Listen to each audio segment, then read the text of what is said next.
کیا قرآن آپ نہیں مانیں گے؟ مانیں گے کہ نہیں مانیں گے؟ مانیں گے نا، تو آپ کے پاس کیا جواب ہے؟ آپ کے پاس کیا جواب ہے؟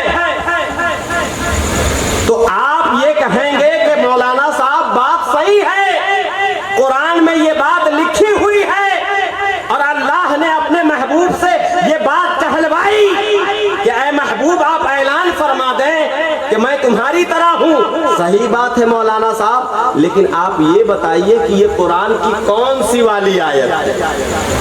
سمجھ گئے؟ اب آپ کی ذمہ داری کیا ہے؟ اگر کسی دکاندار کے سامان پر آپ سامان لینے کے لیے جائیں اور سامان وہ اچھا نہ دے تو آپ سوال کریں گے کہ نہیں کریں گے؟ سوال کریں گے نا۔ اب اگر کوئی بات آپ کے سمجھ میں نہ آئے تو قرآن کے یہ 3 نسخے اگر آپ کے پاس ہیں جو سمجھ میں نہ آئے تو یہ آپ کی ذمہ داری بنتی ہے کہ آپ لوگوں سے پوچھیں کہ اگر یہ لکھا ہے کہ نبی ہماری طرح ہے تو آپ بتائیں کہ یہ قرآن کی کون سی والی آیت ہے، کیونکہ محکم آیت سے عقیدہ بنے گا، مشابہ والی آیتوں سے عقیدہ نہیں بنے گا۔ تو آئیے ذرا ہم ان کے پاس لے کر کے چلتے ہیں جس سے ہندوستان کی سرزمین پر ہر مکتب فکر کے لوگوں نے حدیث سند لی ہے۔ وہ کون ہے؟ علامہ عبدالحق محدث دہلوی رحمۃ اللہ تعالیٰ علیہ۔ سمجھ گئے آپ؟ یہ ایسے محدث ہیں جس سے بریلویوں نے بھی حدیث کی سند لی، دیوبندیوں نے بھی حدیث کی سند لی، اہل حدیثوں نے بھی حدیث کی سند لی، اور سند اس سے لی جاتی ہے جو ایک انسان کی نظر میں محکم ہو، قابل اعتماد انسان ہو۔ اگر وہ قابل اعتماد نہ ہو تو اس کے سند کی کوئی گارنٹی نہیں ہے۔ تو آؤ ذرا انہی سے پوچھتے ہیں جو سب کی نظر میں معتبر ہے۔ تو علامہ عبدالحق محدث دہلوی رحمت اللہ تعالی علیہ نے فرمایا، جب ان سے پوچھا گیا حضور یہ جو آیت جس میں یہ چیز ظاہر ہو رہی ہے نبی ہماری طرح ہے، قرآن میں لکھا ہوا ہے، تو آپ نے فرمایا خبردار اس آیت سے عقیدہ مت بنانا، اس لیے کہ یہ آیت محکم نہیں، یہ آیات متشابہات ہے۔ تھوڑی دیر کے لیے، اب تھوڑی دیر کا مطلب یہ ہے کہ سکتے بھر کے لیے، سکتے کا مطلب سمجھتے ہیں نا، اتنی دیر رکے کہ سانس بھی نہ ٹوٹنے پائے اور آواز پھر آگے شروع ہو جائے، اتنی دیر کے لیے روک کر کے میں آپ سے پوچھتا ہوں کہ قرآن میں تو ہے، اگر کوئی نہ مانے، ٹائم زیادہ تو نہیں ہو رہا ہے، غالباً 18 منٹ ہو چکے ہوں گے بولتے ہوئے، 2-3 منٹ اور لیتا ہوں۔ درود شریف پڑھے، اللہم صلی علی سیدنا و مولانا محمد طب القلوب و دوائها وعافیت الابدان و شفائها و نور الابصار و ضیائها وعلی آلہ و صحبہ۔ میں یہ عرض کر رہا تھا قرآن میں تو ہے، اگر کوئی نہ مانے کہ نبی ہماری طرح ہے، اور ہے تبھی کہنے والے کہہ رہے ہیں، ہے نا، میرے پاس موبائل ہے تبھی تو میں دکھا رہا ہوں، نہ ہوتا تو میں آپ کو دکھلاتا۔ اے مالک، قرآن میں ہے تبھی یہ لوگ کہہ رہے ہیں نبی ہماری طرح ہے۔ کیا ضرورت تھی اس بات کو کہلوانے کی؟ اگر تو نہ کہلواتا ممکن تھا کہ جو یہ کہتے ہیں نبی ہماری طرح قرآن میں لکھا ہے، ممکن تھا کہ وہ اپنے نبی کو اپنی طرح نہ کہتے۔ کیا وجہ تھی کہلوانے کی؟ تو وجہ کو جاننے کی ضرورت ہے۔ بہت کام ایسے ہوتے ہیں جو ہم نہ چاہتے ہوئے بھی کر رہے ہوتے ہیں، طبیعت نہیں چاہتی ہے لیکن اس کام کو ہم کرتے ہیں۔ کیوں؟ کیونکہ یا تو مجبوری ہوتی ہے یا تو ضرورت ہوتی ہے، وقت کی مانگ ہوتی ہے۔ کیا ہوتی ہے؟ وقت کی مانگ ہوتی ہے۔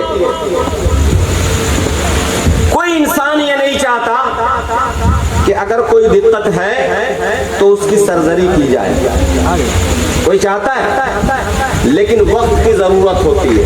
اگر نہیں کرائیں گے تو مرض بڑھ جائے گا اور دقت بڑھ جائے گی۔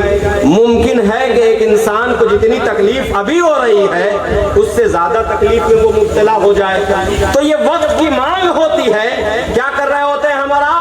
چلو یار کرا لیتے ہیں، یہ وقت کی مانگ تھی، نہ چاہتے ہوئے ایک انسان کام کرتا ہے۔ اے مولا، ایسی بھی وقت کی کیا مانگ تھی جو اس نبی کو کہا کہ اپنی طرح بشر لوگوں سے کہو جو اشارہ کر دے تو ڈوبا ہوا سورج واپس آ جائے، جو اشارہ کر دے تو چاند دو ٹکڑوں میں تقسیم ہو جائے، جو اشارہ کر دے تو پیڑ اپنی جگہ سے اکھڑ کر کے آپ کے قدموں میں آ کر کے سجدہ کرنا شروع کر دے، آپ کے انگلیوں سے پانی کے چشمے ظاہر ہو جائے۔ اے مالک، اتنا فضل و کرم والا محبوب تو نے دیا، اتنے معجزات اس نبی کے ہاتھ سے ظہور ہوئے کہ لوگ ماننے کو تیار نہیں کہ ایک انسان ایسا کر سکتا ہے، اور اس نبی سے تو نے یہ بات کہلوا دی کہ آپ کہہ دیجئے میں تمہاری طرح ہوں۔ تو کیا تھا؟ وقت کی مانگ تھی۔ کیا تھی یہ؟ وقت کی مانگ تھی، اور یہ بھی قرآن شریف میں ہے۔ کہاں ہے؟ قرآن شریف میں ہے۔ میں اشارہ کر دوں واقعے کی طرف، اب بات کو مکمل کر دوں۔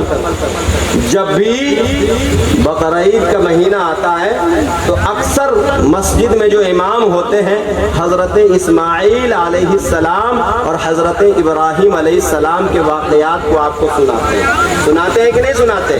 اور کیا بتاتے ہیں کہ حضرت ابراہیم علیہ السلام نمرود کے پاس گئے۔ کہاں گئے؟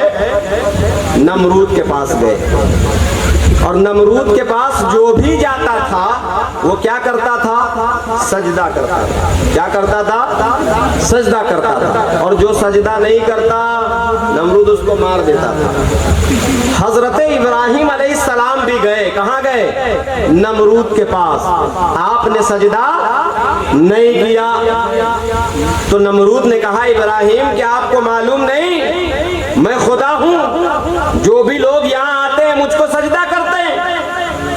تو حضرت ابراہیم علیہ السلام نے کہا میں بھی سجدہ کرتا ہوں لیکن اپنے رب کو کرتا ہوں، میں اپنے رب کو کرتا ہوں۔ کہا دوسرا رب کون ہے؟ تو حضرت ابراہیم علیہ السلام نے فرمایا میرا رب وہی ہے جو لوگوں کو زندگی اور موت دیتا ہے۔